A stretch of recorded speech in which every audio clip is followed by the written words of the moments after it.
Hey there, folks. Welcome to our cozy nook of tales and adventures. Today, like every episode, we're unlocking the doors of imagination to explore new worlds, meet fascinating characters, and experience unique emotions. I promise to take you on an unforgettable journey through the power of words. So get comfy, grab your favorite drink, snuggle into that perfect spot, and get ready to lose yourself in a new story. Leave the outside world behind for a while and dive with me into the depths of storytelling. If you enjoy our content and want to support the channel, consider hitting the subscribe button and giving the video a thumbs up. Now, without further ado, let's dive into today's story. The ancient stones of the Scottish Highlands had kept their secrets for a millennium, until the winter solstice when the earth trembled and the sky wept fire. That night, as the aurora borealis danced in impossible crimson patterns overhead, the first dragon awoke from its enchanted slumber, unfurling wings that had not tasted air since the founders of Hogwarts walked the earth. Its roar shattered the silence of Ben Nevis, a primal sound that resonated through stone and soil, calling to others of its kind still imprisoned in magical torpor beneath the mountains. In a cottage perched on the edge of a mist-shrouded loch, Cassandra Dragonheart bolted upright in bed, her heart hammering against her ribs. The dragon's call had pierced her dreams, resonating in her blood with the unmistakable timbre of ancient magic. Her palm burned with the sudden manifestation of her birthright, the mark of the Dragomancer, a spiraling sigil that had remained dormant for 23 years, now glowing amber against her pale skin. "No," she whispered to the empty room, her breath clouding in the sudden chill. "Not now, not ever." But even as she denied her heritage, Cassandra knew. The vow of exile she had sworn after her parents, death could no longer protect her from destiny. The dragons were awakening, and with them, the ancient covenant that bound her bloodline to theirs would demand its due. The first Muggle reports surfaced 3 days later, unusual atmospheric phenomena over the Highlands, unexplained thermal signatures, and the disappearance of an entire flock of sheep from a farm near Glencoe. The Ministry of Magic's Obliviators worked tirelessly, modifying memories and fabricating explanations about military testing and rare meteorological events. But with each passing day, the dragons grew bolder, venturing further from the mountains, their magic disrupting Muggle technology and drawing dangerous attention. Cassandra had retreated deeper into denial, burying herself in the ancient texts of her family's library, not searching for solutions, but for escape. The last surviving Dragonheart, she had turned her back on her clan's legacy after watching dragonfire consume her parents when a communication ritual went catastrophically wrong. 7 years of self-imposed exile had followed, during which she had rejected everything connected to her heritage. The pounding at her door came just before midnight. Cassandra ignored it at first, until a voice like rolling thunder called her name, not her adopted surname, but her true one. "Cassandra Dragonheart, open this door before I reduce it to splinters." The man who stood on her threshold was enormous, nearly 7 feet tall, with shoulders broad enough to fill the doorframe. His wild red hair and beard were streaked with silver, and his weathered face was marked with scars that could only have been made by dragon claws. Most striking were his eyes, amber as molten gold, with vertical pupils that marked his mixed heritage. "Alaric Flameclaw," Cassandra said, a tremor in her voice betraying her composure. "I never thought I'd see a guardian this far from the dragon sanctuaries." "There are no sanctuaries anymore," Alaric replied grimly, ducking to enter her cottage. "Not since the ancient ones began to wake." The half-giant moved with surprising grace for his size. his dragon skin coat creaking as he lowered himself onto a chair that groaned beneath his weight. Without invitation, he pulled a rolled parchment from his coat and spread it on her table, a map of the Highlands marked with glowing red dots. 7 awakened in the past week, he said, tapping the dots.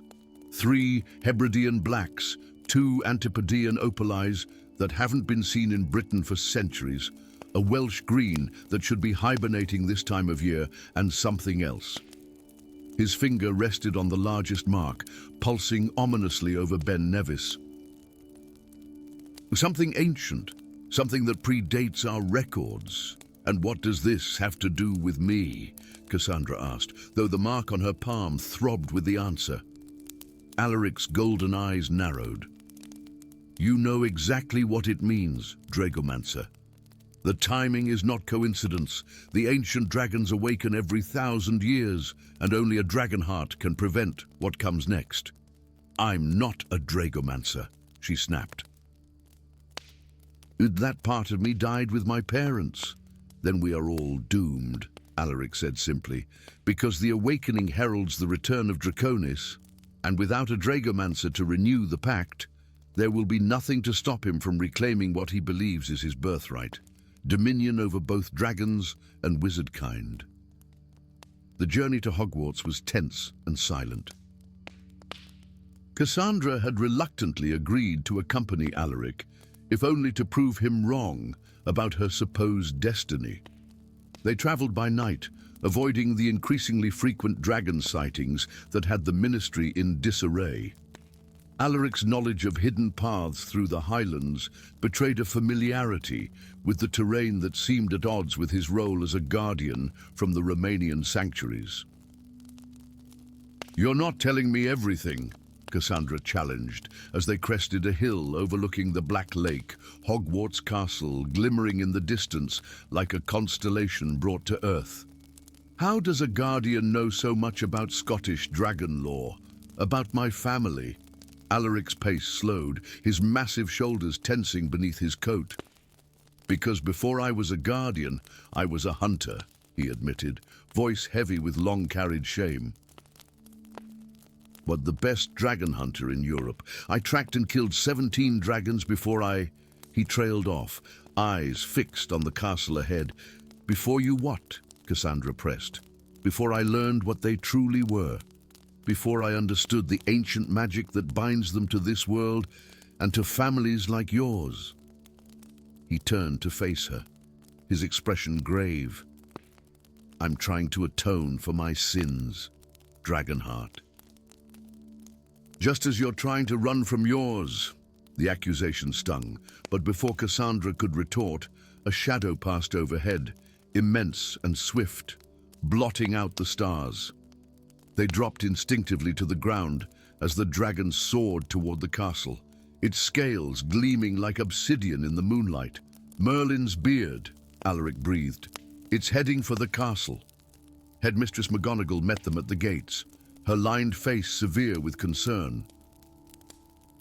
Despite the late hour, the castle was alive with activity, professors reinforcing protective enchantments, prefects herding younger students to secure locations. The dragon had circled the castle 3 times before disappearing into the Forbidden Forest, its presence setting off ancient wards that had not been activated in centuries.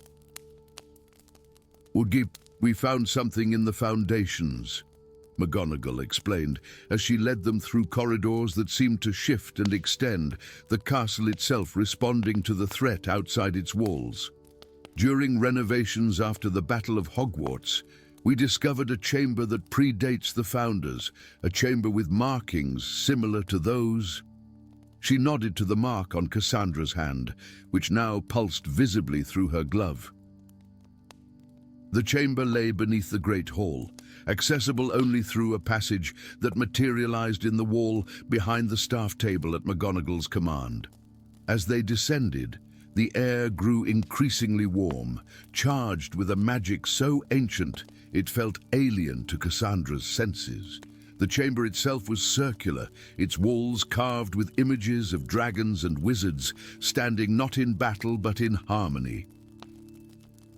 At its center, embedded in the stone floor, was a disk of metal unlike any Cassandra had seen, darker than iron, with a liquid sheen that caught the wandlight and transformed it into dancing patterns across the ceiling. "Dragon steel," Alaric whispered reverently, "forged in dragonfire and tempered with the blood of both dragon and mage, the foundation of the original covenant." McGonagall nodded. "But according to the records we found, Hogwarts was built upon a site sacred to both dragons and early wizards, a place of covenant, not conquest. The founders sealed this chamber to protect something." She gestured to a stone pedestal where a sword lay in repose, a magnificent blade with a ruby the size of a hen's egg set in its hilt. "The sword of Gryffindor," Cassandra breathed. "More than that," Alaric corrected. "The sword of Dragonsong, renamed after Gryffindor claimed it as his own. The key to commanding dragon magic and the only weapon capable of slaying Lord Draconis should he return." A tremor shook the castle then, dust raining from the ceiling as the dragons outside responded to some unseen signal. McGonagall's wand flared with protective magic, stabilizing the chamber as the tremors intensified. "The prophecy," she said urgently. "Uda, the one found in Ravenclaw's private scrolls. When the dragons wake from millennial sleep, the Draconis shall rise anew, unless the blood-sworn champion wields the song-steel blade to renew the broken covenant." Alaric turned to Cassandra, his expression solemn. "It must be you, a Dragomancer, to speak with the dragons, to make them understand." "Understand what?" Cassandra demanded, frustration and fear making her voice sharp. "That Draconis betrayed them," Alaric explained. "He was the first Dragomancer, the one who taught your ancestors their art. But he sought to use dragons as weapons, to bend them to wizard rule. The founders stopped him, and in the process, created the covenant that has kept peace between dragons and wizard kind for 1,000 years. McGonagall's voice softened with rare gentleness. "The covenant requires renewal, Miss Dragonheart. A willing sacrifice of magic from both dragon and Dragomancer, symbolizing the bond between your kinds." The implications settled over Cassandra like a physical weight. "My parents," she whispered. "They weren't trying to communicate with a dragon that night. They were preparing for this, weren't they? Training me for the renewal." The ritual gone wrong, the dragon fire that had consumed them, it hadn't been an accident but a desperate attempt to prepare her for her destiny, cut tragically short. The castle shuddered again, more violently this time. From above came the unmistakable sounds of battle, spells being cast, the roar of dragons, the shouts of professors defending the students. "It's begun," Alaric said grimly. "And we're out of time." On the grounds of Hogwarts, chaos reigned. 5 dragons circled the castle, their breath illuminating the night in bursts of flame and magical energy. Students watched in terrified wonder from the safety of their dormitories as professors and auras cast shield charms of unprecedented power to deflect the onslaught. Yet it was not an attack of simple destruction.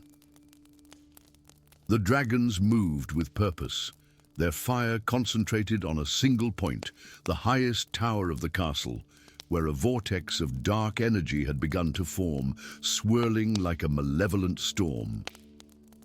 "The anchor point," Alaric explained as they emerged from the castle, the sword of Gryffindor gleaming in Cassandra's hand. "Where Draconis was bound 1,000 years ago.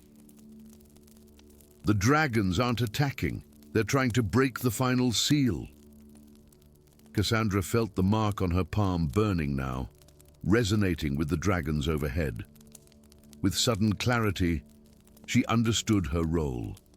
not to fight the dragons, but to speak to them, to remind them of the covenant they had willingly entered before Draconis could twist their minds with false promises of freedom.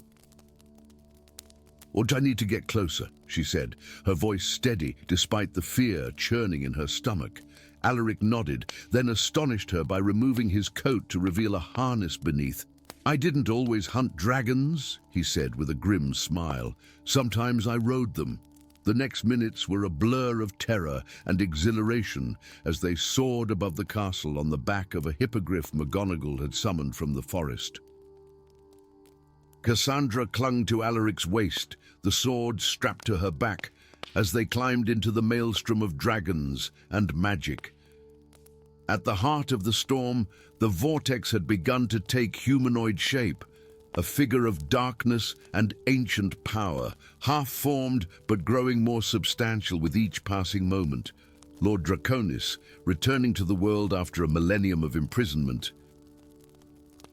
Cassandra acted on instinct, raising her marked palm toward the nearest dragon, a magnificent Hebridean black with eyes like purple flame. The mark flared, and in that moment, her mind touched the dragons, ancient, alien, yet achingly familiar.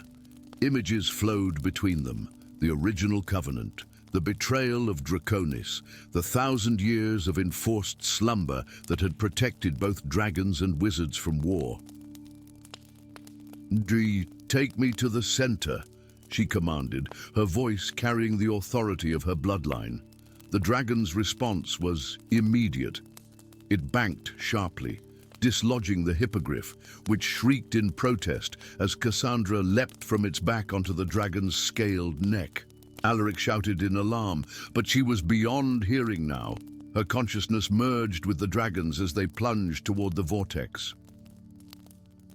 The half-formed spectre of Draconis howled in rage as they approached, dark tendrils of magic lashing out.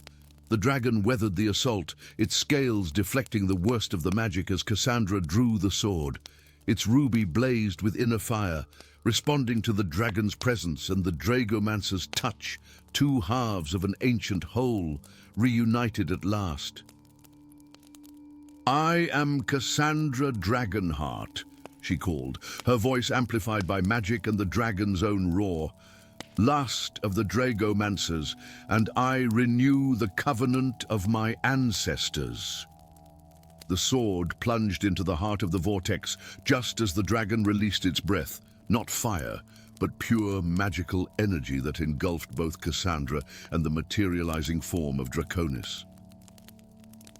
The mark on her palm seemed to explode with light, channeling the dragon's magic through her body, through the sword, and into the ancient binding that had held Draconis for a millennium. Pain beyond imagining tore through her as the magic demanded its price, not her life, but something equally precious. Her connection to the dragons, the birthright of her bloodline, flowed through the sword to strengthen the binding, even as the dragons overhead contributed their own magic to the covenant. The vortex collapsed with a thunderclap that shook the foundations of Hogwarts itself. As darkness claimed her, Cassandra felt herself falling, the sword still clutched in her hand, its ruby now dark and lifeless.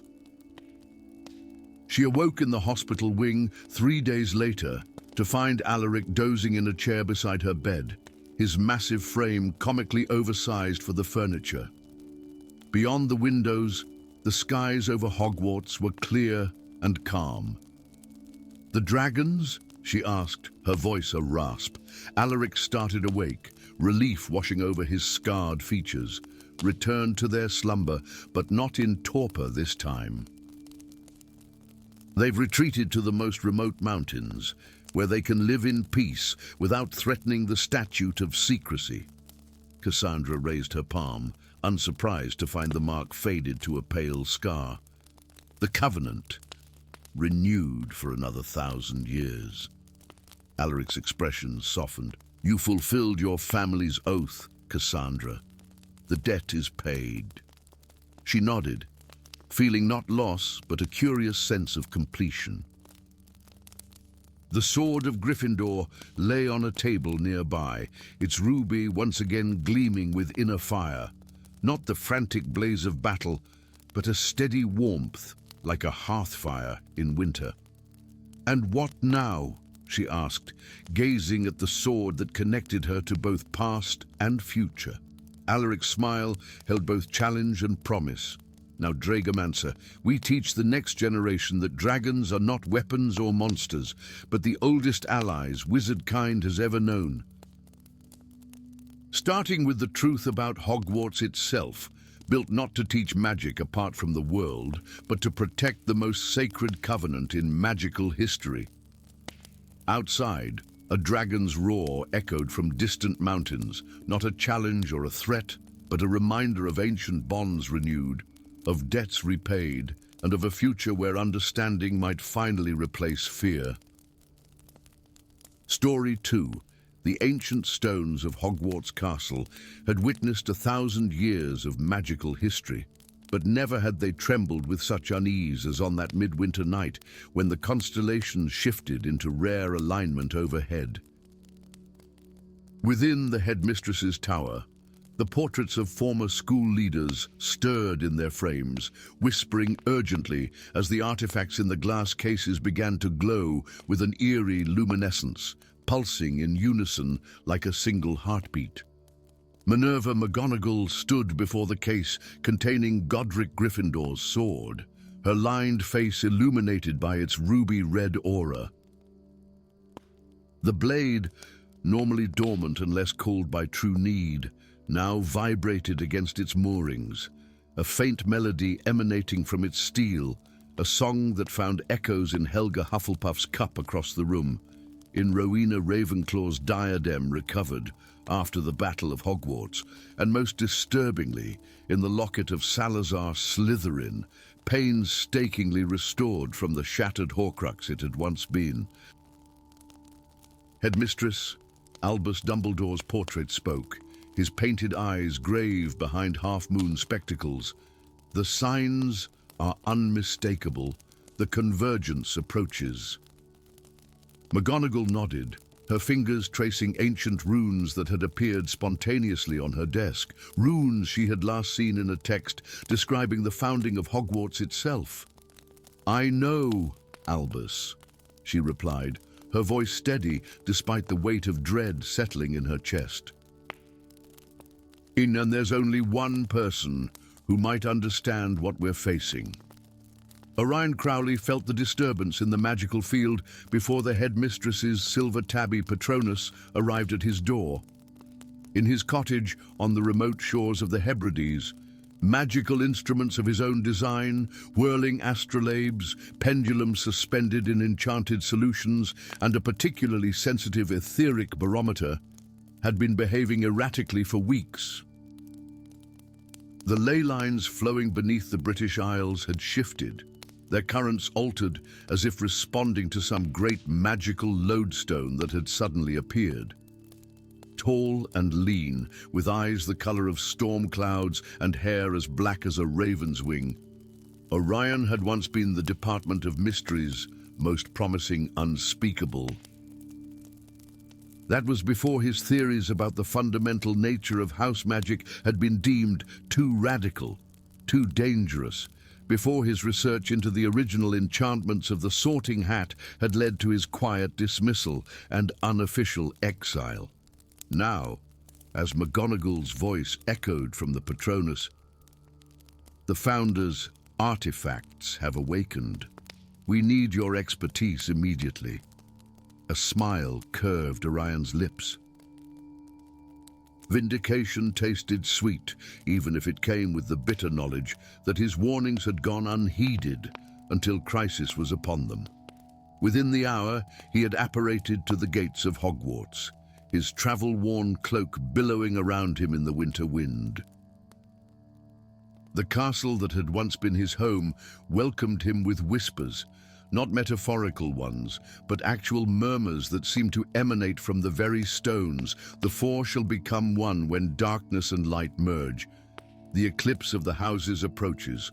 She who holds the heart of four awaits the catalyst. McGonagall greeted him at the entrance, her face drawn with concern. "It's not just the artifacts," she explained as she led him through corridors where suits of armor turned their helmets to follow their passage. "The students, something is happening to them as well." In the Great Hall, Orion witnessed it firsthand. A Hufflepuff 6th year sat at her house table, but the plants surrounding her, part of the herbology display for the winter feast, had twisted into serpentine shapes, responding to Parseltongue that the girl spoke without realizing it. Nearby, a Slytherin boy demonstrated wandless transfiguration with the natural aptitude of a born Ravenclaw, while a Gryffindor prefect had somehow charmed all the goblets at his table to sort themselves by size and color, meticulous magic that spoke of Hufflepuff sensibilities. "How long has this been happening?" Orion asked, his researcher's mind cataloguing each anomaly. 3 weeks, McGonagall replied. "At first, we thought it was merely students discovering hidden talents. Then the castle began to speak. In the Chamber of Requirement, which had reformed itself after the Fiendfire destruction during the Battle of Hogwarts, Orion established his base of operations. The room had manifested as a perfect blend of laboratory and library, with instruments for measuring magical fluctuations alongside ancient texts that even the Hogwarts library didn't possess. For days, he worked tirelessly, interviewing affected students, mapping the castle's increasingly vocal declarations, and studying the Founder's artifacts, which had been relocated to the chamber for safety after they began emitting dangerous bursts of wild magic. The pattern emerged slowly but unmistakably. House magic, the fundamental energy that had sorted and shaped Hogwarts students for a millennium, was dissolving. Boundaries between Gryffindor courage, Hufflepuff loyalty, Ravenclaw wisdom, and Slytherin ambition were becoming permeable, allowing traits and abilities to flow between students regardless of their sorted house. It's as if the castle is trying to remix itself, Orion explained to the assembled staff, pointing to his complex magical model of Hogwarts, where colored lights representing house magics no longer remained in their traditional quadrants, but swirled together in increasingly chaotic patterns. But the structure wasn't designed for this kind of magical integration. If the process continues unchecked, a tremendous crack interrupted him as a fissure appeared in the stone floor, racing across the chamber before stopping abruptly at his feet. From the depths of the castle came a sound like distant weeping. "The foundations are destabilizing," he concluded grimly. "Hogwarts itself may be tearing apart." The breakthrough came from an unexpected source. Luna Lovegood, now a visiting professor of magizoology, drifted into Orion's chamber late one evening, her radish earrings swinging as she tilted her head to study his diagrams. "You're looking in the wrong dimension," she said matter-of-factly, as if commenting on the weather. "The castle isn't breaking, it's remembering." Luna led Orion and McGonagall to a section of wall on the 7th floor that appeared completely ordinary. With dreamy precision, she traced a pattern invisible to their eyes, murmuring, "The eagle's wisdom holds the key to unity." The wall dissolved, revealing a narrow staircase spiraling upward into darkness. "Ravenclaw's secret study," Luna explained. "My mother found it once. It only appears when the stars align with the Founder's constellation, every 3,000 years. The chamber at the top of the stairs took Orion's breath away. Circular, with a domed ceiling enchanted to show the night sky as it had appeared a millennium ago, it was lined with bookshelves containing texts he had believed lost to history. At its center stood a pedestal, empty but for a thin layer of dust that swirled in patterns, suggesting something had rested there for centuries. The reliquary, Orion whispered, recognizing the pedestal's design from his research. Rowena Ravenclaw's greatest creation, not the diadem, but a vessel designed to contain and balance the magical essence of all four founders. McGonagall's expression darkened. And now it's missing.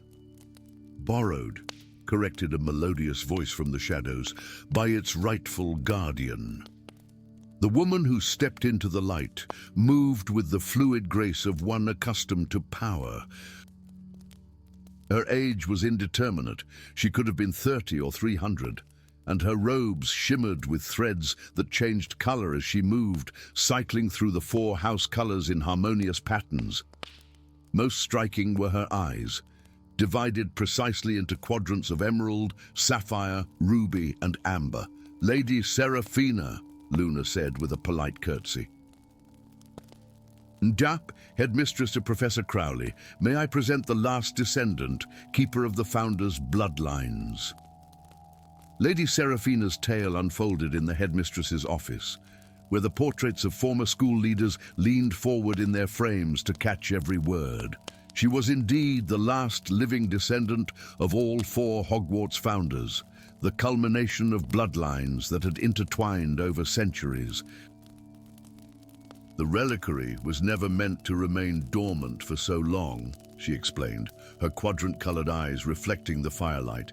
"It was designed to recalibrate the house magics every 3 centuries, ensuring that the distinctions between houses remained clear but not calcified. But the last realignment would have been due during Grindelwald's rise," McGonagall noted. "The Guardian, then?" "My grandmother," Seraphina confirmed, "chose to delay, fearing that disrupting the castle's magic during such darkness might leave Hogwarts vulnerable. Then came Voldemort, and the same fears prevailed. So the realignment is now 3 centuries overdue," Orion concluded, understanding dawning. "The house magics have become too rigid, too separated, and now they're violently rebalancing themselves." Seraphina nodded, opening her palm to reveal a crystalline reliquary no larger than a snuff box, within which swirled lights of 4 distinct colors, occasionally flaring against their containment. "None, I've activated the reliquary, but it cannot complete the recalibration without acceptance from representatives of each house, students who embody their house's virtues while recognizing the value of the others." Her gaze turned challenging. "And it requires the guidance of one who understands house magic at its foundations." All eyes turned to Orion, who felt a weight of destiny settle upon his shoulders. The selection of student representatives proved delicate. The reliquary itself guided them, glowing brightest in the presence of those it deemed most suitable: Elara Winterhaven, a Ravenclaw whose analytical mind was matched by her compassionate heart; Marcus Thornfield, a Gryffindor whose courage was tempered by thoughtful strategy; Hazel Summerby, a Hufflepuff whose loyalty extended to defending rivals from other houses; and finally, most challenging for Orion's ingrained prejudices, Scorpius Nightshade, a Slytherin whose ambition was directed toward reforming his house's tarnished reputation. As a magical storm gathered above Hogwarts, lightning in house colors striking the increasingly unstable towers, Orion faced his moment of truth. In the Great Hall, where the 4 house tables had been arranged in a circle around the reliquary, he confronted Lady Seraphina. "This isn't just about balancing house magic," he accused, understanding finally breaking through his academic detachment. "Well, you want to fundamentally change Hogwarts," Seraphina's multicolored eyes flashed. "I want to restore it to what the founders truly intended. Not 4 rigid houses that divide students from their first day, but a single school where different virtues are celebrated and cultivated in everyone." She gestured to the widening cracks in the castle walls. "The separation has become poison. Every wizard war in Britain has been seeded by house divisions carried into adulthood. Slytherin ambition led to the rise of Voldemort, Orion argued, old biases surfacing, and Gryffindor righteousness prolonged conflicts that might have been resolved through Hufflepuff diplomacy or Ravenclaw wisdom, she countered. That no single house virtue is complete without the others. As they argued, the selected students stepped forward, placing their hands on the reliquary. It began to pulse with increasing intensity, the lights within it swirling faster as the castle trembled around them. Scorpius Nightshade, the Slytherin representative, caught Orion's gaze. "My grandmother died fighting alongside Harry Potter," he said quietly. "Not all ambition leads to darkness. Sometimes it drives us to change what others accept as unchangeable." In that moment, Orion recognized his own prejudice, how his academic brilliance had been narrowed by Ravenclaw elitism, dismissing Slytherin perspectives without consideration. The same rigidity he studied in house magic had calcified within himself. With sudden clarity, he understood what the reliquary required, not just the students' participation, but his own complete acceptance of balance. Stepping forward, he placed his hand atop theirs on the crystal vessel. "The houses are not 4 separate fortresses," he declared, echoing words now whispering from the castle walls, "but 4 pillars supporting a single structure. Courage, loyalty, wisdom, ambition, not competitors, but companions."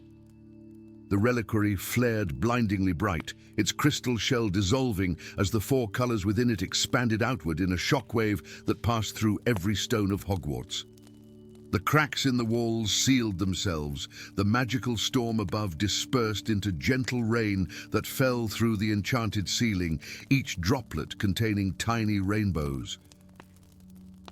As the light faded, the great hall had transformed. The 4 house tables remained, but they now formed a perfect quatrefoil around a central hearth that had not existed before. 4 distinct spaces flowing into one unified whole. Above, the house banners had rewoven themselves, each now containing subtle elements of the others within its design. "The eclipse of the 4 houses," Lady Seraphina murmured, satisfaction evident in her voice. Not their ending, but their alignment. McGonagall surveyed the transformed hall with wise eyes that had seen too many students limited by house expectations and too many conflicts born from house rivalries. "The sorting will continue," she declared, understanding the balance Seraphina had sought, but no longer as final destiny. Students will have a home in their assigned house, but also the freedom to develop virtues from all 4. Outside the castle windows, dawn broke over Hogwarts grounds. For the first time in centuries, the sunrise painted the castle not in separate blocks of house colors, but in a harmonious spectrum, where red bled into yellow, yellow into blue, blue into green, and green back into red. A continuous circle of magic reunified at last. Story 3. Midnight mist clung to the ancient trees of the forbidden forest, weaving between gnarled trunks like spectral serpents, seeking warmth in the perpetual twilight. Even in summer, this primordial woodland that bordered Hogwarts School of Witchcraft and Wizardry held its secrets in shadow, jealously guarding mysteries that predated the castle itself. Tonight, those shadows seemed to breathe with particular malevolence, as if the forest sensed the disturbance in its delicate magical equilibrium. Elysia Blackthorn moved with practiced silence through the undergrowth, her wand extended before her like a divining rod. Unlike most auras who approached the forest with appropriate trepidation, Elysia felt a curious affinity for this wild place, a connection that ran deeper than her professional duty to investigate the disappearance of 3 centaurs from the southern herd. Her golden brown hair was pulled back in a practical braid, revealing a face that combined gentle features with eyes that missed nothing, eyes that currently narrowed at the sight before her. The centaur settlement lay abandoned, cooking fires still smoldering, star charts and divination tools scattered as if their owners had vanished in the midst of their celestial observations. Not a single hoof print leading away, she murmured to herself, crouching to examine the forest floor. The soft earth should have captured the heavy imprints of retreating centaurs, yet the only tracks visible were those leading into the clearing, none departing. A twig snapped in the darkness beyond the settlement, and Elysia's wand flashed toward the sound, a non-verbal shield charm, manifesting as a shimmering barrier between herself and the potential threat. If you're going to cast Elara Blackthorn, you might consider something more substantial against what hunts these woods tonight, came a low, rough voice from behind a massive oak. The figure that emerged moved with the fluid grace of a predator, tall and lean, with silver-streaked dark hair that fell to broad shoulders. His face might have been handsome once, before 3 parallel scars had carved their path from left temple to jawline. The stranger wore no wand, but the ornate silver manacle on his right wrist emanated a faint blue glow in the darkness. A Thorn Silverbane, Elysia identified him immediately, recognizing the infamous werewolf who had once been an unspeakable before his condition had forced his resignation. The Ministry's reports placed you in the wilds of Romania. Thorn's mouth quirked in a mirthless smile. The Ministry's intelligence is, as ever, several months outdated. I've been tracking anomalies in magical creature populations across Europe. The centaur disappearances are merely the latest in a pattern. Elysia maintained her defensive stance. What kind of pattern? The kind that led me back to where it all began, Thorn replied cryptically, his amber eyes reflecting the wand light.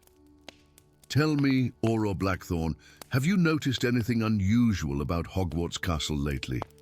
Ancient symbols appearing on walls that weren't there before. Objects moving against the flow of time. A chill ran down Elysia's spine that had nothing to do with the forest's nocturnal dampness.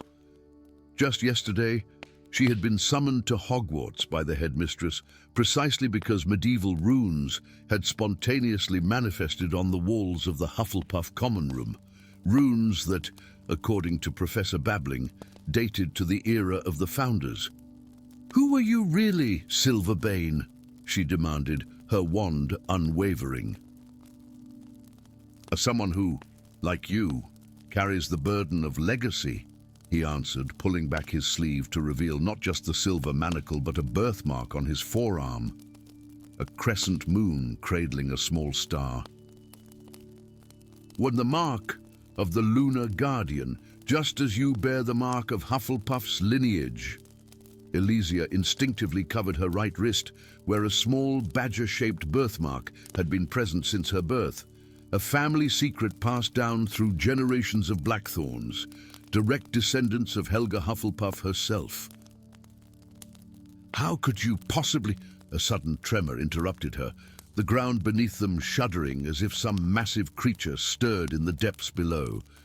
From the direction of the castle came a ghostly illumination, azure symbols flaring to life on Hogwarts' ancient stones, visible even through the dense forest canopy. "It's beginning," Thorn whispered, fear and awe mingling in his voice. "The awakening. We have less time than I thought." The history that Thorn Silverbane shared as they made their way deeper into the forest's heart was one absent from any textbook at Hogwarts. Long before the founders established their school, a secret order, known as the Solstice Guard, had protected the magical nexus upon which Hogwarts would eventually be built, a convergence of ley lines that made it one of the most magically potent locations in Britain.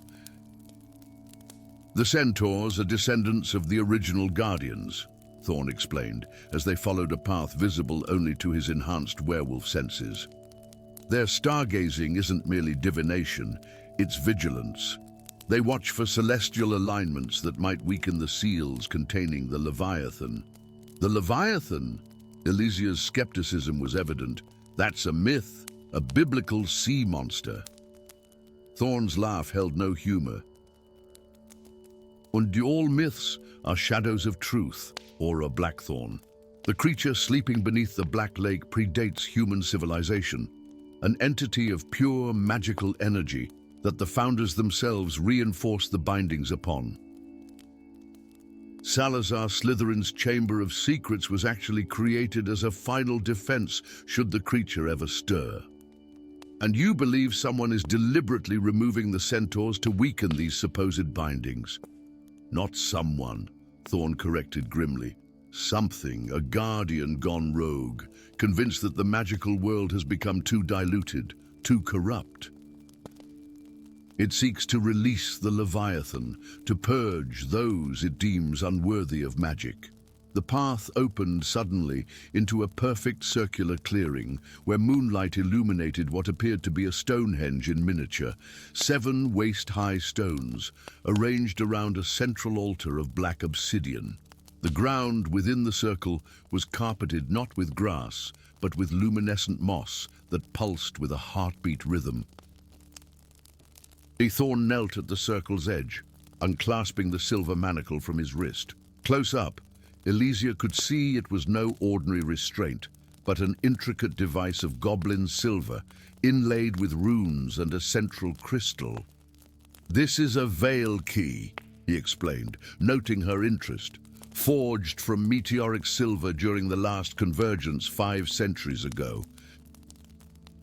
It can open pathways between dimensions, specifically to the pocket realm where I believe the centaurs have been taken. How did an outcast werewolf come to possess such an artifact? Elysia challenged, professional suspicion temporarily overriding her growing trust in his knowledge. Thorn's expression darkened. I wasn't born a werewolf or a blackthorn. I was an unspeakable, researching dimensional barriers when I encountered something that should have remained sealed. My infection was the least of the consequences. He gestured to the scars on his face. These were not made by any terrestrial claws. Before Elysia could respond, the luminescent moss flared brilliantly, and the forest around them fell unnaturally silent. Not even the whisper of wind in leaves disturbed the sudden stillness. We're being watched, Thorn whispered, positioning the veil key on the central altar. From between the ancient trees stepped a figure that seemed woven from shadow and starlight, a tall, willowy being with features too perfect to be human. Its robes, iridescent as raven feathers, shimmered with embedded constellations that shifted as it moved. Thorn Silverbane, the figure spoke, its voice like crystal bells chiming in perfect harmony. Last of the Lunar Guardians, and Elysia Blackthorn, daughter of Hufflepuff's line. How fitting that you should be the witnesses to the purification. Lumarius, Thorn addressed the being, tension evident in every line of his body. You were sworn to protect the magical realm, not destroy it. The being, Lumarius, smiled with terrible serenity. And so I shall, by cleansing it of the unworthy. For centuries I have watched as magical blood dilutes, as ancient traditions fade, as creature and wizard alike forget their sacred duties. Its gaze fixed on Elysia. Your ancestor understood necessity, child of Hufflepuff. Helga helped bind the Leviathan not to imprison it forever, but to preserve its power until it was needed again. That's a lie, Elysia countered, certainty flowing through her. Though she had never been particularly proud of her ancestral connection, in this moment she felt Helga Hufflepuff's compassionate wisdom coursing through her veins like liquid sunlight. Helga valued all magical beings equally. She would never condone genocide. Lumarius's perfect features hardened. Your certainty is born of ignorance. Behold the truth. The air between them shimmered, and suddenly they could see through the forest floor, as if gazing through clear water, down to the bottom of the Black Lake, where an enormous chamber housed not a creature of flesh and blood, but a swirling vortex of pure magical energy, constrained by chains of golden light anchored to 7 points that corresponded exactly to the stone circle in which they stood. The Leviathan is pure magical essence, Lumarius explained, pride evident in its melodious voice, the source from which all wizarding power originally flowed. When released, it will reclaim magic from those unworthy to wield it, restoring the natural order. By killing thousands, Thorn growled, his hands clenching as if fighting the pull of the full moon, though it was weeks away. A necessary purification, Lumarius declared. Already I have channeled the life essence of 3 centaurs to weaken the first binding chain.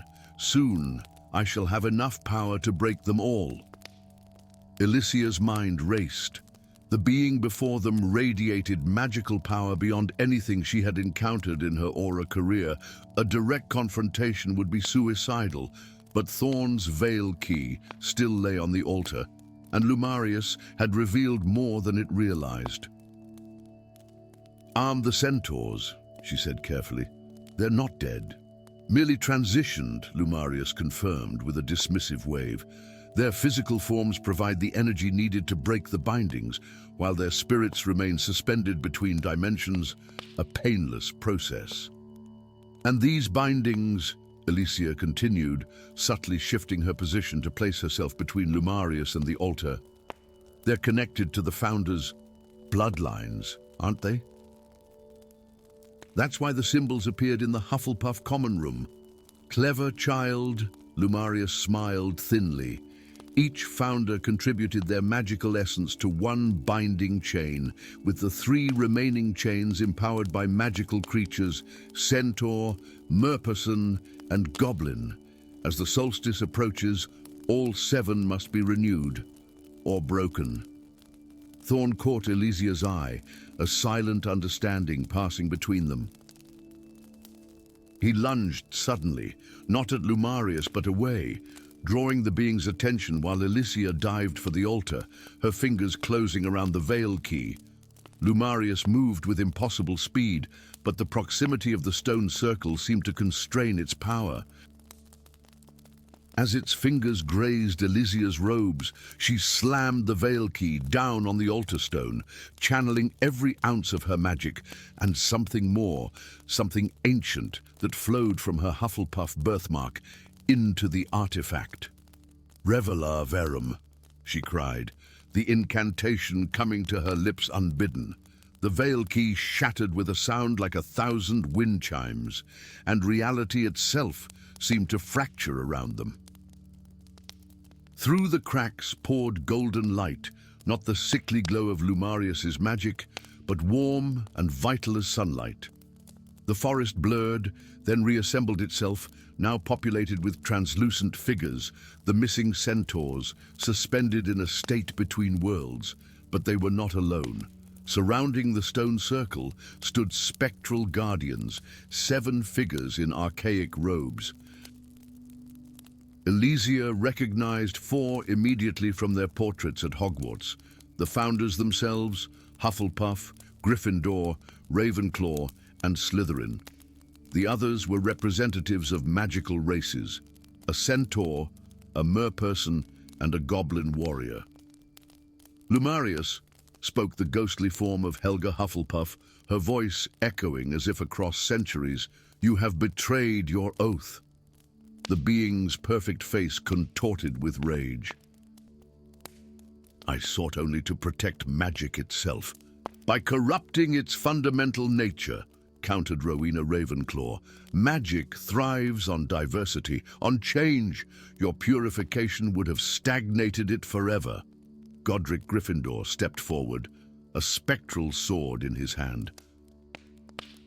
The Leviathan was bound not as a weapon, but as a safeguard, a reservoir of pure magic to be released only if magic itself was dying from the world.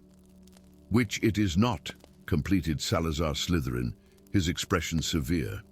"It merely evolves, as all power must." The 7 spectral guardians formed a circle around Lumarius, their combined magic manifesting as chains of golden light identical to those binding the Leviathan below. "Your punishment shall be to guard what you sought to unleash," proclaimed the Centaur Guardian, his voice like rustling leaves. "Bound to the Leviathan until such time as your heart remembers the true meaning of protection." Lumarius screamed, a sound of such anguish that Elysia instinctively covered her ears. The being's perfect form dissolved into motes of light that spiraled downward, through the forest floor, through the depths of the Black Lake, to join the swirling vortex of the Leviathan, becoming one more chain in its binding. As suddenly as they had appeared, the spectral guardians faded, leaving only Helga Hufflepuff lingering momentarily before Elysia. "Down the Solstice Guard continues through you, descendant," she said softly, her eyes reflecting wisdom accumulated across a millennium. "Not to imprison or control magic, but to ensure it remains in balance. This is the true legacy I bequeath you." With her departure, the suspended centaurs solidified, collapsing to the forest floor as they fully returned to the physical realm. The stone circle pulsed once with golden light, then faded to ordinary granite, its momentary connection to the bindings below severed until the next time they required renewal. Thorn Silverbane approached Elysia, his expression a complex mixture of relief and new respect. "It seems we've been drafted into an ancient order," he said, examining the remains of his shattered veil key with rueful acceptance. Elysia glanced down at her wrist, where the badger birthmark now shimmered with a subtle golden light that she suspected would never fully fade again. "The Solstice Guard," she murmured, testing the weight of the words. "Guardians not of secrecy or purity, but of balance." In the distance, the first light of dawn illuminated Hogwarts Castle, where the mysterious symbols had vanished from the stone walls, their purpose fulfilled. Beneath the Black Lake, the Leviathan slumbered on, its power contained not by imprisonment, but by harmony. The legacy of founders who understood that true magic flourished not in isolation, but in the compassionate union of all magical beings. Story 4. The ancient stones of Hogwarts whispered their secrets to those patient enough to listen. For 7 centuries, they had guarded their darkest tale in silence, buried beneath layers of magic and mortar. Until now, the dungeon corridor trembled as 4 7th-year students stumbled backward, wands aloft, faces illuminated by the eerie blue glow emanating from the archway they had inadvertently uncovered. Professor Slughorn's punishment, sorting moldy potions ingredients during detention, had been forgotten the moment Marcus Fairweather's cauldron had slipped from his grasp, shattering against what appeared to be solid wall. But the stone had rippled like water, revealing an archway adorned with runes that had not been carved by human hands. "We should seal it back up," whispered Elysia Blackwood, her Hufflepuff tie askew. "Look at the markings. Those are binding runes." "Too late for that," muttered Dominic Ravenspur, the Ravenclaw prefect, as the blue light pulsed like a heartbeat, growing stronger with each throb. The 4th student, Thalia Nightshade, stood motionless, her pale features composed despite the chill that crept up her spine. Unlike her companions, the Slytherin recognized the symbols etched into the ancient stone. She had seen their like in the faded pages of her family's grimoire, a book 7 generations of Nightshades had protected without truly understanding why. A high, cold laugh echoed from the chamber beyond, and the blue light flared blindingly bright. When it faded, a figure stood in the archway, tall and elegant, with features as perfect as a marble statue. His robes, fashioned in a style centuries out of date, shimmered with embedded gems that caught the wandlight like the eyes of predators in darkness. But it was his face that caused Thalia's breath to catch. It was a face she knew, though she had never seen it before. A face that echoed in the portraits of Slytherin House, in the statues of the castle grounds. "At last," the man said, his voice soft as silk yet somehow filling the corridor, "the seal is broken and Malachi walks free once more." The castle was in uproar by morning.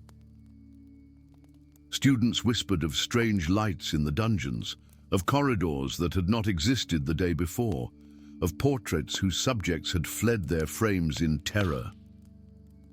Headmistress McGonagall's voice, amplified to reach every corner of Hogwarts, ordered all students to remain in their common rooms until further notice.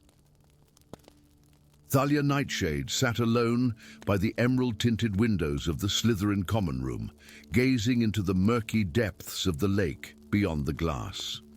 The massive tome on her lap, the Nightshade Grimoire, lay open to a page she had never been able to read before. Now, the text shimmered into visibility, as if ink long dormant had been activated by some unseen catalyst. "The Forgotten Founder," the heading proclaimed, and beneath it, a history Thalia had never learned in any Hogwarts class. Malachi Slytherin, brother to Salazar, master of the arts of life and death. His vision had been too radical even for Salazar, not merely to separate magical from non-magical folk, but to unite the realms of the living and the dead under wizard rule. The other founders had opposed him, and in a battle that had nearly destroyed the fledgling school, they had imprisoned him in a chamber beyond time, sealed with magic that could only be broken by innocent hands.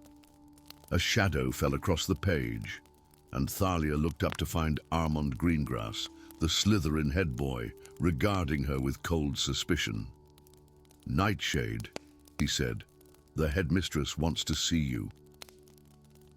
Now, the headmistress's office was crowded with professors and ministry officials, their hushed arguments falling silent as Thalia entered. Professor McGonagall stood behind her desk, her face grave. Beside her stood a tall Gryffindor boy whom Thalia recognized as Sebastian Lightwarden, Quidditch captain, top of his class in defense against the dark arts, and by reputation a descendant of Godric Gryffindor himself.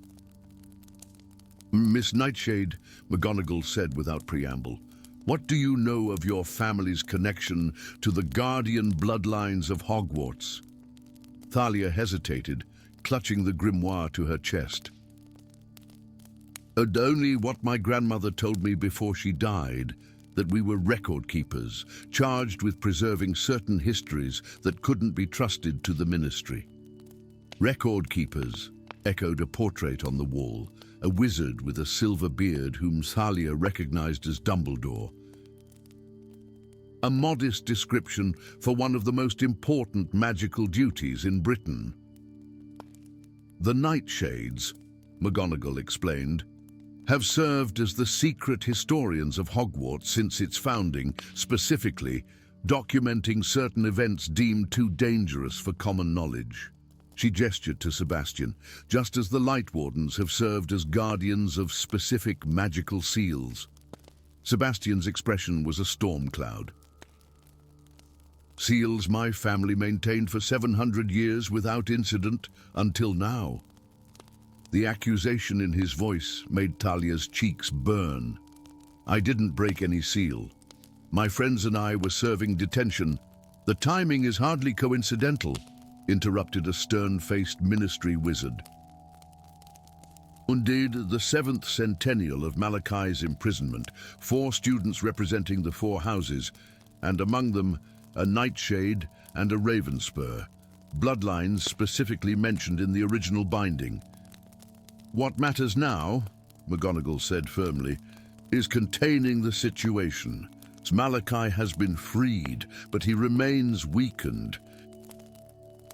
He will seek the Grimoire of Souls to complete his work, a book last seen in the possession of the Nightshade family. All eyes turned to Thalia, who felt the blood drain from her face. The grimoire was destroyed generations ago, she said automatically, repeating the family lie. Sebastian's eyes narrowed. Was it? Or is that just what your family has claimed while hiding it all these centuries? The library's restricted section had been cleared of students, its towering shelves casting long shadows in the candlelight. Thalia and Sebastian worked in tense silence, poring over ancient texts that mentioned Malachi Slytherin. Their mutual distrust had been reluctantly set aside in service to the greater crisis. The castle's very foundations had begun to tremble at irregular intervals, and suits of armor had been seen weeping tears of blood. "Here," Sebastian said suddenly, pushing a crumbling manuscript toward her. To the rite of sempiternal union, this must be what he's planning. Thalia studied the faded diagrams, a ritual circle inscribed with necromantic symbols, powered by the life force of magical beings. "It says the ritual must be performed at the nexus of life and death," she murmured. "Where would that be in Hogwarts?" Sebastian's expression darkened. The Chamber of Secrets, Salazar's hidden chamber, where death claimed the first victim of the basilisk. A perfect nexus point. A soft chuckle from the shadows froze them both. Malachi stepped into the candlelight, more magnificent and terrible than Thalia remembered. His beauty was unearthly now, his skin luminous as if lit from within. "Very good, children of my jailers," he said, his voice melodious, "though you misunderstand my purpose, as did your ancestors." Sebastian was on his feet in an instant, wand leveled at Malachi's heart. "Stay back!" Malachi's smile was indulgent. The famous Light Warden courage, how predictable. With a gesture so swift it was barely visible, he disarmed Sebastian, sending the boy's wand clattering into the darkness between bookshelves. Turning to Thalia, his expression softened. "You have it, don't you? The true Grimoire of Souls. Not that family journal you clutch so tightly, but the book it was meant to protect. The book your family has guarded without comprehending its purpose," Thalia's heart hammered. In her family's vault at Gringotts lay a small obsidian box containing a book bound in what her grandmother had claimed was human skin, its pages filled with writing that changed each time it was opened. "What do you want with it?" she demanded, rising to stand beside Sebastian. "To complete what I began centuries ago. To heal the rift between life and death that has crippled magical understanding since time immemorial." Malachi's eyes blazed with fervor. Death is not an end, but a transition. Yet the veil between worlds grows ever thicker, cutting us off from wisdom, from power, from those we have lost. "You want to unleash the dead upon the living," Sebastian spat. "I want to remove an artificial barrier," Malachi corrected. "A barrier the other founders erected out of fear. Fear of the unknown. Fear of change." His gaze locked with Thalia's. "Your ancestors understood. That's why they preserved the truth, even as they helped imprison me." The Chamber of Secrets had transformed under Malachi's power. The colossal statue of Salazar Slytherin now bore two faces, the familiar stern visage, and beside it, the perfect features of Malachi, the forgotten founder. The chamber floor was inscribed with a vast ritual circle that pulsed with sickly green light. Thalia and Sebastian had followed Malachi into the depths, hoping to disrupt his plans. But hope had dwindled as they witnessed his power. Hogwarts itself seemed to bend to his will, corridors reshaping themselves around him, stone flowing like water at his touch. "Why have you brought us here?" Sebastian demanded, his wandless hands clenched into fists. "To witness your triumph," Malachi's laugh echoed through the chamber. "To bear witness, yes, but also to participate. The ritual requires representatives of the four founders, willing or otherwise." A movement in the shadows revealed their fellow detention servers, Marcus and Elysia, bound by magical restraints, their faces pale with terror. "Now," Malachi said, turning to Thalia, "the grimoire, if you please." Thalia hesitated, her mind racing. During their research, she and Sebastian had discovered the truth. The Grimoire of Souls was not merely a book of necromantic spells, but a repository for the collective wisdom of those who had passed beyond the veil. Malachi sought not to conquer death, but to communicate with it, to learn from the dead rather than fear them. "If I give it to you," she said slowly, "what happens to us, to Hogwarts?" "Change," Malachi replied simply. "Ray, an end to the arbitrary division between worlds. The dead will counsel the living again, as they did in the most ancient days of magic." "And the cost?" Sebastian demanded. Malachi's perfect features hardened slightly. "Magic always demands a price. The ritual requires a soul to bridge the worlds, a willing sacrifice." Understanding dawned on Thalia with terrible clarity. Her family had not merely been record keepers, but potential sacrifices, bound by an oath made centuries ago. The Nightshade, who witnessed Malachi's return, would be the one to pay the price. As if reading her thoughts, Malachi nodded. "Your ancestors understood their duty. Do you?" Sebastian moved to stand between them. "You'll have to go through me first." "Noble, but unnecessary," Malachi said, his voice almost gentle. "The choice must be freely made." Thalia looked at Sebastian, at her fellow students bound and afraid, at the castle walls that had begun to weep stone tears as reality itself strained under Malachi's power. The boundaries between worlds were already weakening. Denying the inevitable would only make the collapse more catastrophic. "If I agree," she said, her voice steadier than she felt, "you'll spare them. And ensure the transition is controlled, not chaotic." Malachi inclined his head. "You have my oath." Sebastian grabbed her arm. "Thalia, no, there must be another way." She looked into his eyes, a Gryffindor ready to die fighting, unable to conceive of surrender as a form of victory.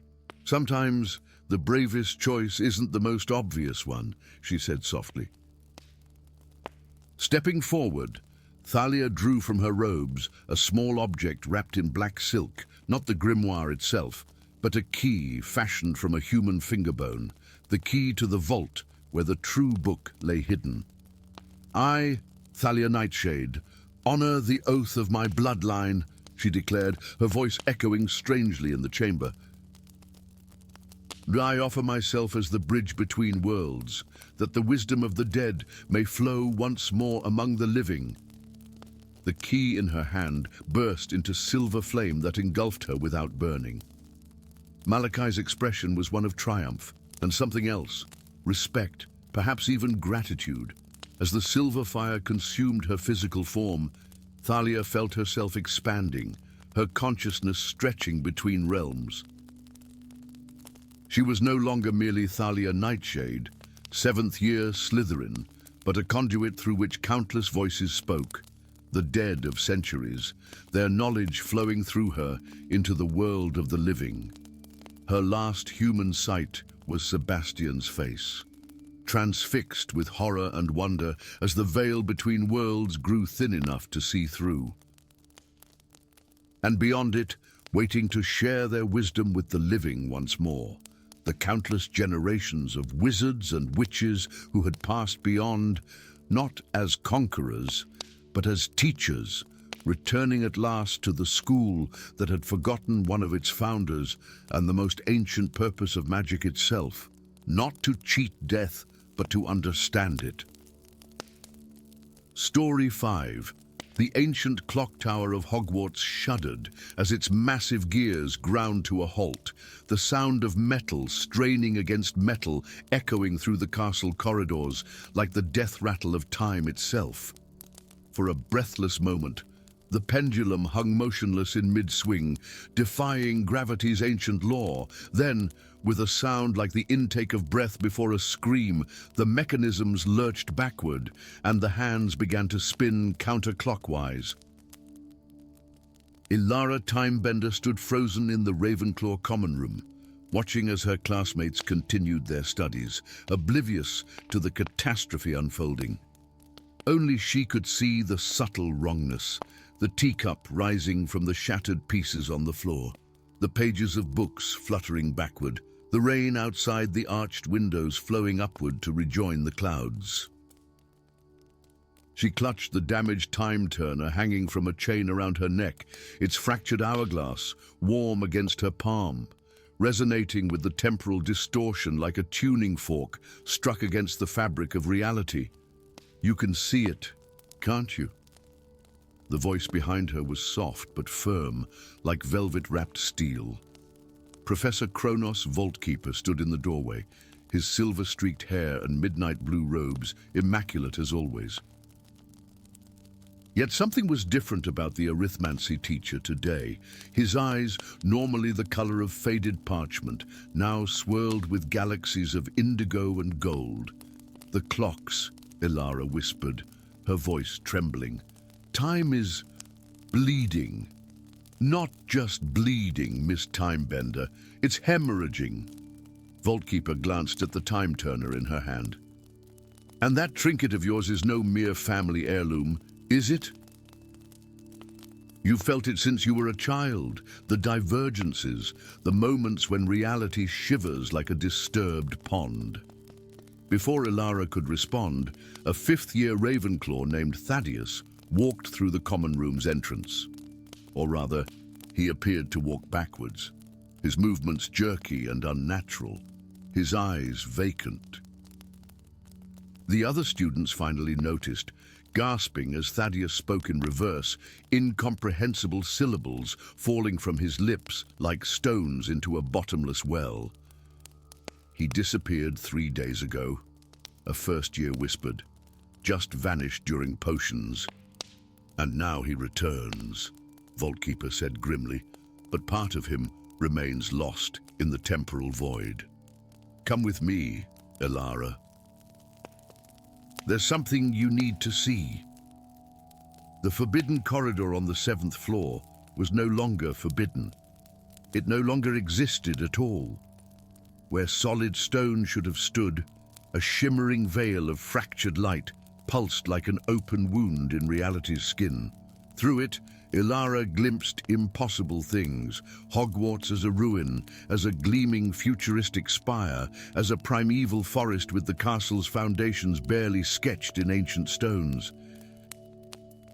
"And the nexus point," Vaultkeeper explained, his wand tracing complex patterns that temporarily stabilized the fracture. "One of many appearing throughout the castle. The temporal anchors are failing." "I don't understand," Elara said, though the sick feeling in her stomach suggested otherwise. Vaultkeeper's gaze pierced her. "I think you do. You've always known you were different. Your mother gave you that time turner on her deathbed, didn't she? Told you to keep it close, that one day you would understand its purpose." Elara nodded, memories washing over her, of clocks that ran differently in her presence, of dreams where she walked through frozen moments like a ghost, of her mother's final words, "Time has chosen you, my little nightingale. When it calls, you must answer." "I am not merely an arithmancy professor, Miss Timebender. I am a guardian of time, one of an ancient order sworn to protect the temporal integrity of the magical world." Vaultkeeper pulled aside his robes to reveal an hourglass tattoo over his heart, the sand within it flowing both up and down simultaneously. "We have watched your family for generations, waiting for the heiress to manifest." A thunderous crack echoed through the castle, and the very stones beneath their feet shuddered. "Oh, what was that?" Elara gasped. "Another timeline bleeding through. We have little time left." Vaultkeeper led her swiftly down a spiraling staircase that Elara was certain had never existed before. Nearly a century ago, a Hogwarts headmaster named Erydanis Black discovered an artifact called the Heart of Merlin, a crystalline orb containing a fragment of time from the moment magic first entered our world.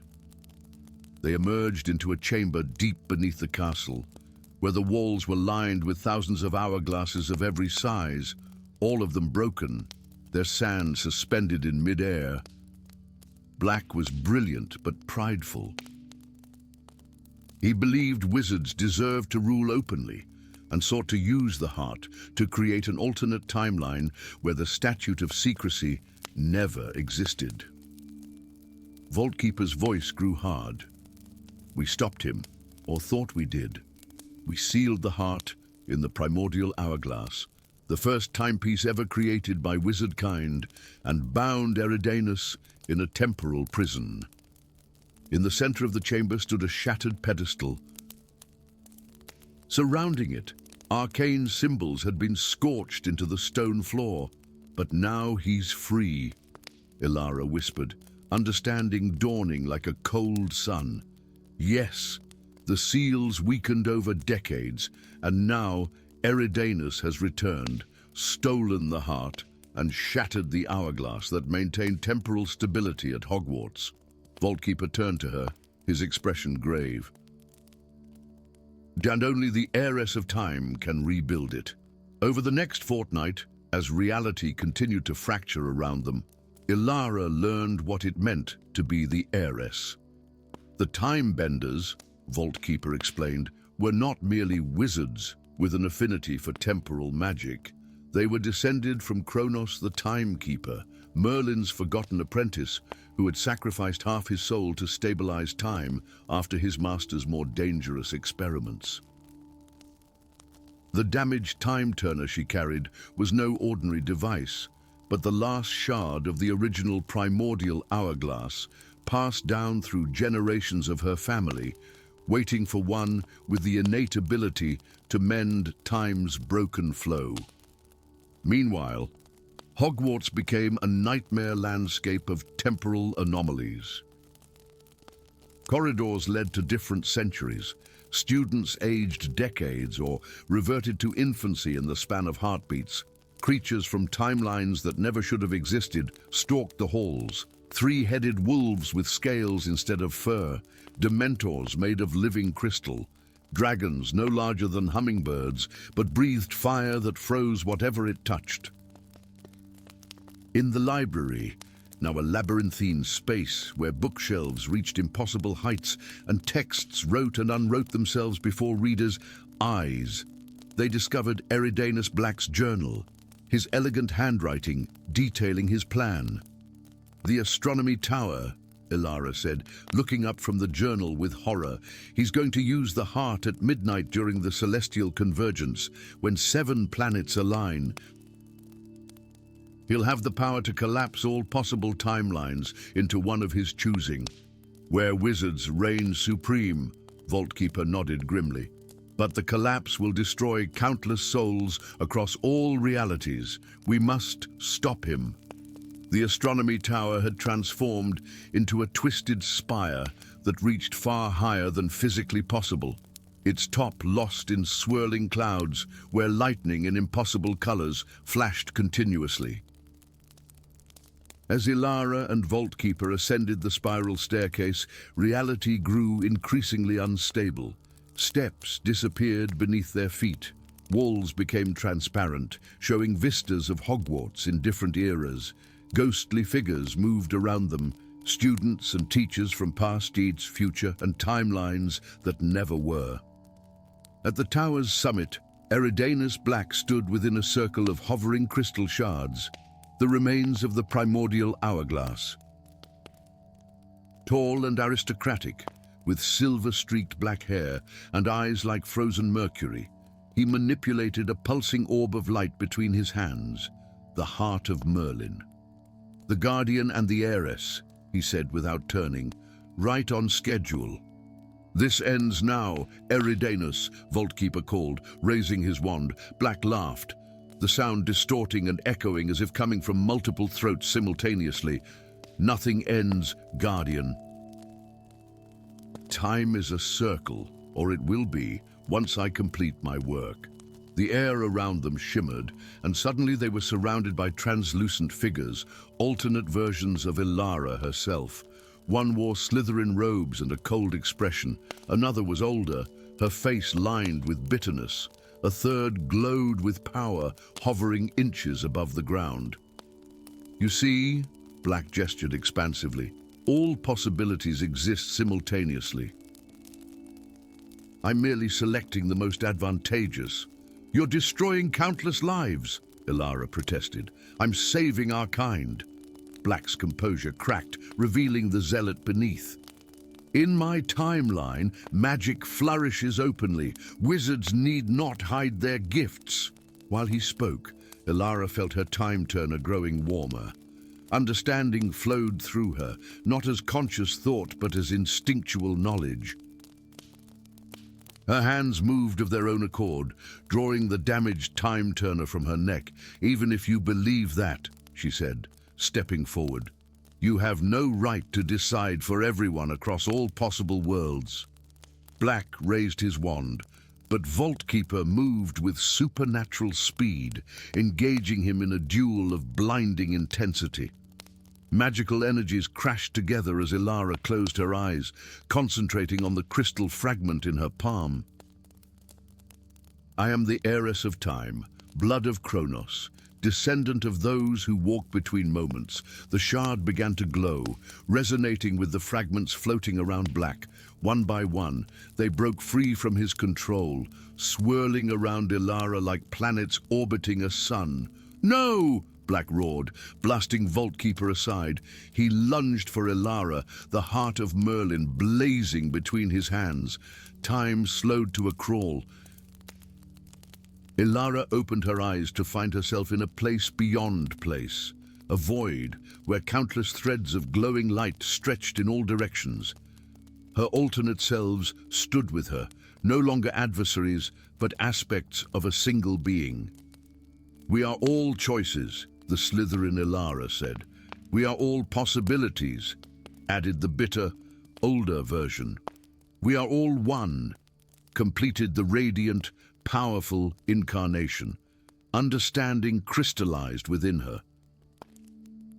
The primordial hourglass wasn't merely a device, it was a perspective, a way of perceiving time not as linear progression, but as an eternal, simultaneous whole.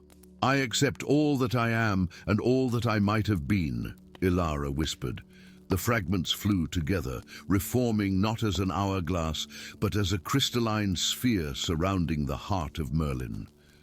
Inside this new creation, time flowed in all directions simultaneously, contained and balanced. Reality snapped back. Eridanus Black froze in mid-lunge, his expression shifting from rage to wonder to acceptance as the new chronosphere pulsed in Elara's hands. "You've done what I could not," he whispered, his form already becoming transparent. "You've unified time without destroying its branches. Every choice matters," Elara said softly. "Every possibility deserves to exist." As Black faded from their timeline, the castle around them stabilized. The fractured realities sealed themselves, though Elara could still perceive them, layered like pages in an infinite book. Vaultkeeper rose shakily, staring at her with newfound respect. "The chronosphere," he breathed. "So you've not merely repaired the hourglass, you've evolved it." Elara nodded, feeling the weight of her new responsibility settling upon her shoulders. The heiress of time had finally embraced her inheritance. In the Ravenclaw Tower, the clock that had started it all resumed its forward motion, though to Elara's newly awakened senses, it simultaneously moved in all directions at once, a perfect metaphor for time itself, eternally flowing yet forever present in a single, precious moment. Story 6. The ancient stones of Hogwarts Castle whispered secrets on the eve of the millennial celebration. Moonlight spilled through the stained glass windows of the great hall, casting prismatic shadows across the enchanted ceiling where constellations danced in unusual patterns, a celestial warning unheeded by all save one. Professor Elias Whisperwing paused in his midnight wanderings, his silver-flecked eyes tracking the aberrant movement of stars above. At 32, he was the youngest history of magic professor the school had appointed in centuries, and perhaps the only one who could sense the awakening magic stirring within the castle's foundations. Tonight, the walls seemed to breathe with anticipation, as if Hogwarts itself were bracing for a tempest. "The alignment approaches," he whispered to no one, his fingers instinctively reaching for the half-moon amulet concealed beneath his robes. The last fragment of his inheritance, his burden, his secret. Elara Blackthorn had never been one for superstition, yet the obsidian ring he discovered in the depths of the Slytherin common room called to him with undeniable magnetism. He'd found it wedged between stone serpents, its emerald centerpiece catching firelight with hypnotic intensity. Now, as he twisted it around his finger during potions class, he barely noticed the unnatural coldness spreading through his veins. "The answer, Mr. Blackthorn," Professor Slughorn's voice penetrated his reverie. Eldrick opened his mouth to confess his inattention, but different words emerged in a voice not entirely his own. Dragon's blood, powdered moonstone, and the essence of belladonna, a concoction that would render the drinker temporarily immune to most hexes. His lips curved into an unfamiliar smirk, though I always preferred more permanent solutions. The classroom fell silent. Even Slughorn seemed momentarily disarmed before recovering with nervous laughter. Quite right about the ingredients, though I don't recall discussing applications of such. Potency. From across the dungeon, Elysia Blackthorn watched with narrowed eyes, her hand unconsciously rising to touch the delicate golden quill brooch pinned to her Ravenclaw robes, a trinket she'd unearthed from a hidden compartment in the library's restricted section just days ago. Since wearing it, her mind had expanded in extraordinary ways, filled with knowledge she couldn't possibly possess, wisdom beyond her 17 years. She knew something was wrong with Eldrick, just as something was changing within herself. In the Hufflepuff dormitory, Cedric Stoneshield sat cross-legged on his four-poster bed, cradling a small earthen cup between his palms. Its unassuming appearance belied the warmth that radiated from it, a comforting heat that seemed to respond to his emotions. He'd found it buried in the greenhouse soil during herbology, and something had compelled him to keep his discovery secret. When he drank water from it, Cedric dreamed of badgers and ancient oaths, of loyalty tested by fire and betrayal. He dreamed of a woman with kind eyes and calloused hands who spoke to him as if they shared the same soul. "We built these walls to protect them all," her voice echoed in his mind. "Soon they will stand again as they were meant to." High in Gryffindor Tower, Celine Moonshadow unsheathed the slender silver dagger she discovered behind a loose stone in the common room fireplace. Its ruby-encrusted hilt gleamed in the morning light as she traced her finger along intricate lion engravings. The blade never dulled, never tarnished, and sometimes, when no one else was watching, it ignited with a flame that burned without consuming. "Aren't you different lately?" her roommate remarked, watching Celine's reflection in the dormitory mirror. "More intense." Celine barely recognized herself these days, Her movements had become deliberate, regal almost, her voice carrying unexpected authority during dueling club. Yesterday, she disarmed 7 opponents in succession with spells she couldn't remember learning. "The Millennium celebration is approaching," Celine replied distantly. "I simply want to be prepared."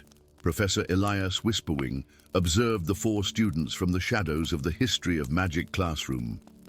Each day they grew more distant from their peers, more consumed by the relics they'd found.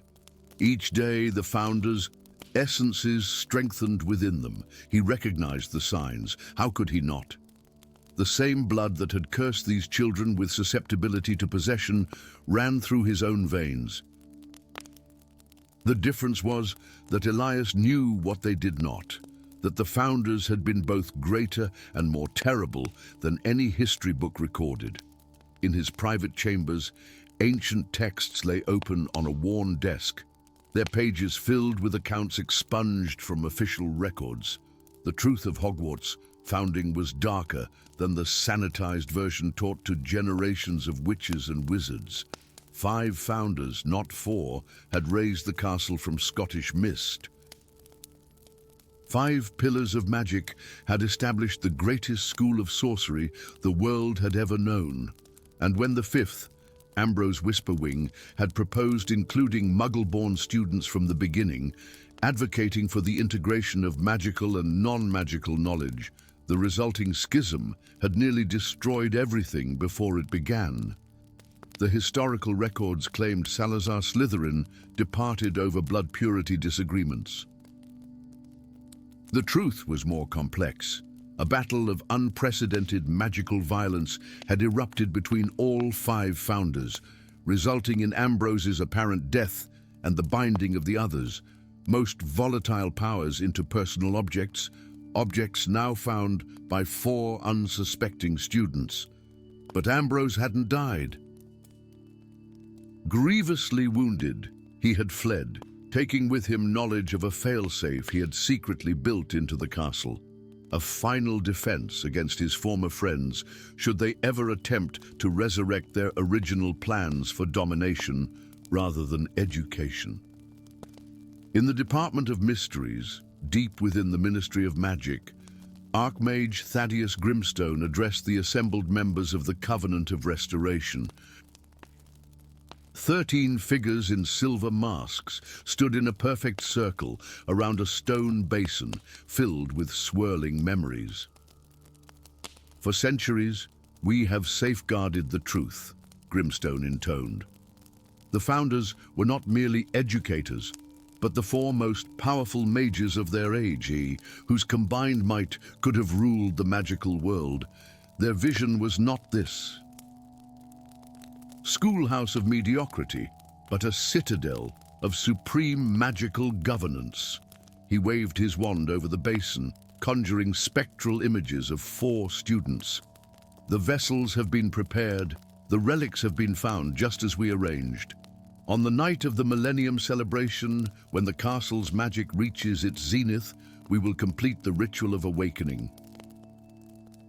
The founders will rise again in these new bodies, their full powers restored, and wizardkind will finally assume its rightful place." A younger member stepped forward. "What of the rumors of a 5th founder? The texts suggest..." "Myths and legends," Grimstone dismissed with a cold smile. "Fabrications to undermine the purity of the founders' vision. There were only 4.